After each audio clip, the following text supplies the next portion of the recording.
Et salut tout le monde, j'espère que vous allez bien. Donc, on se retrouve pour la deuxième partie de la présentation du top 50 des méchants de, de Lego Marvel. Et donc, on recontinue le top avec le numéro 36, Arnim Zola. Donc, je suis désolé parce que la dernière fois, j'ai dû couper parce que je partais. Et donc, voilà. Donc, on recommence. Et donc, numéro 36, Arnim Zola. Arnim Zola est un super vilain appartenant à l'univers de Marvel Comics. Arnim Zola était un biochimiste suisse durant la Seconde Guerre mondiale qui devint l'un des premiers humains génétiquement modifiés.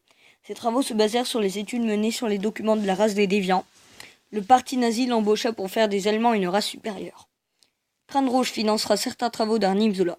Une de ses plus brillantes inventions fut un appareil permettant de transférer l'essence d'un individu vers un cerveau cloné. Adolf Hitler, eh oui, le vrai, devint grâce à lui le maître de la haine. Zola utilisa aussi les connaissances pour se construire un corps robotique et échapper aux ravages du temps. Il fut arrêté dans ses projets par Captain America, mais ne fut pas retrouvé à la fin de la guerre. Et voilà pour Arnim Zola.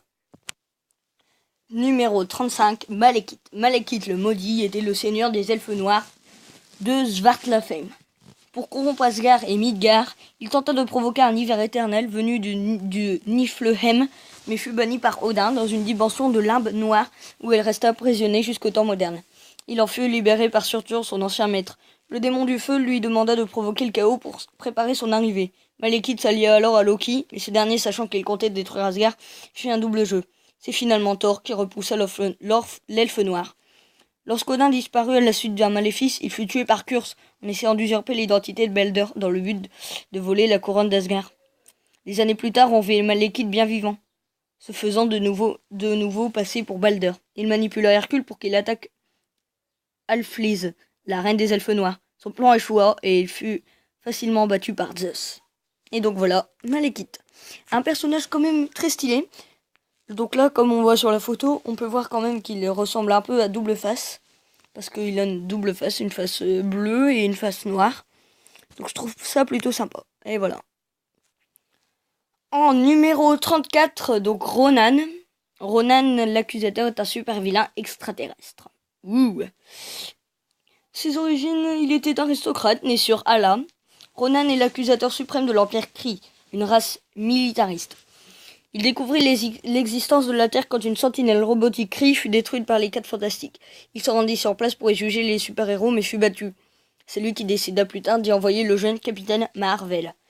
Lors de la guerre Kree-Skrull, on le revit comploter secrètement pour renverser l'intelligence suprême, car il pensait que l'Empire ne pouvait pas être dirigé par une entité non humanoïde.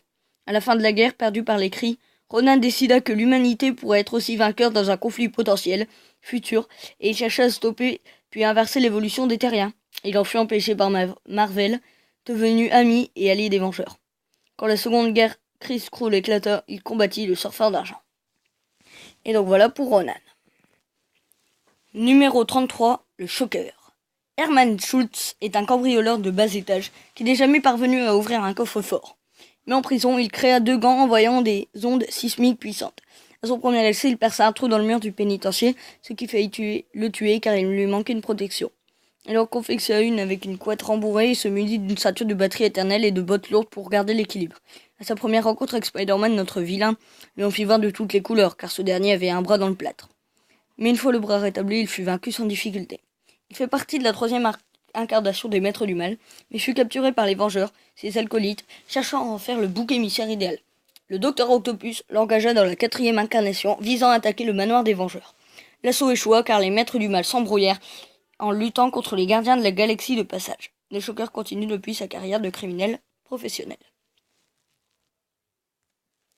Numéro 32, l'homme absorbant. Ancien boxeur devenu criminel, Karl Crusher Krill est devenu l'homme absorbant en buvant, alors qu'il était en prison pour une affaire de racket, une potion donnée par Loki, le dieu de la tromperie asgardien.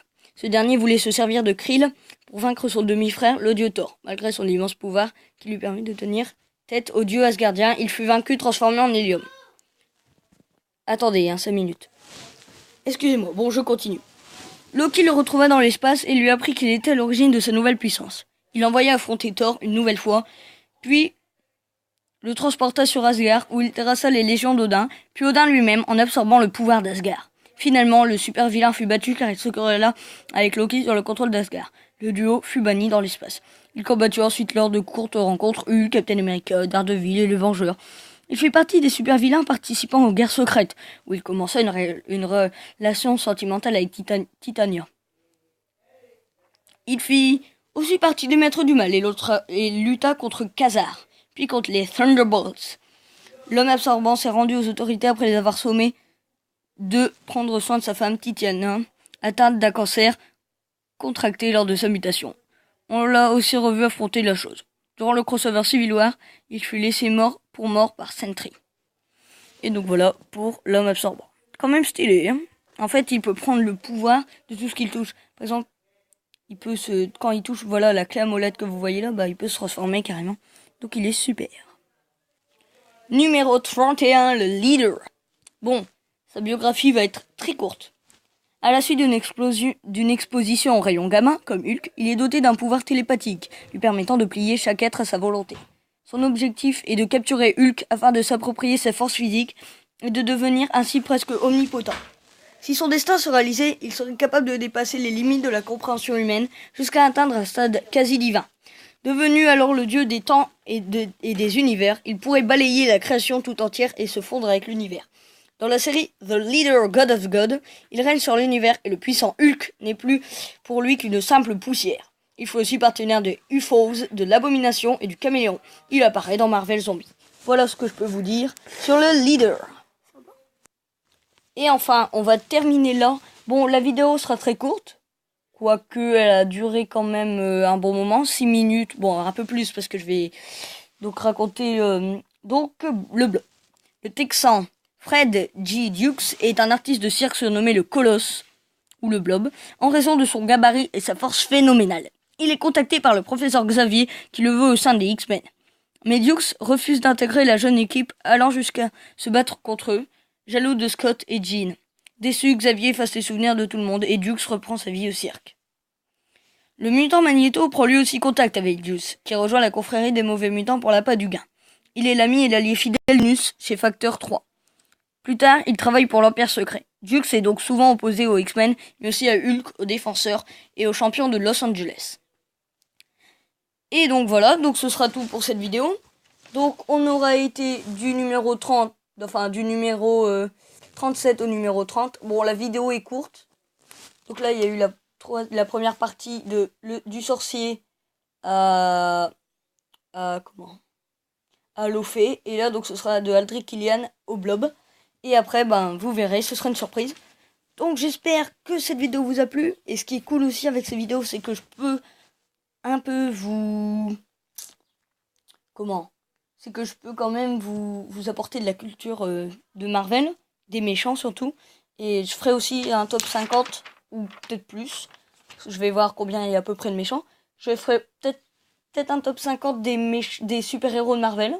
S'il y en a plus, je ferai plus, bien sûr. Hein. Et voilà, j'espère que cette vidéo vous a plu. Hein.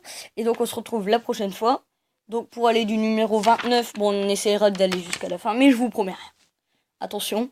Et donc voilà, j'irai jusqu'à la fin, peut-être la prochaine fois. Donc sur ce,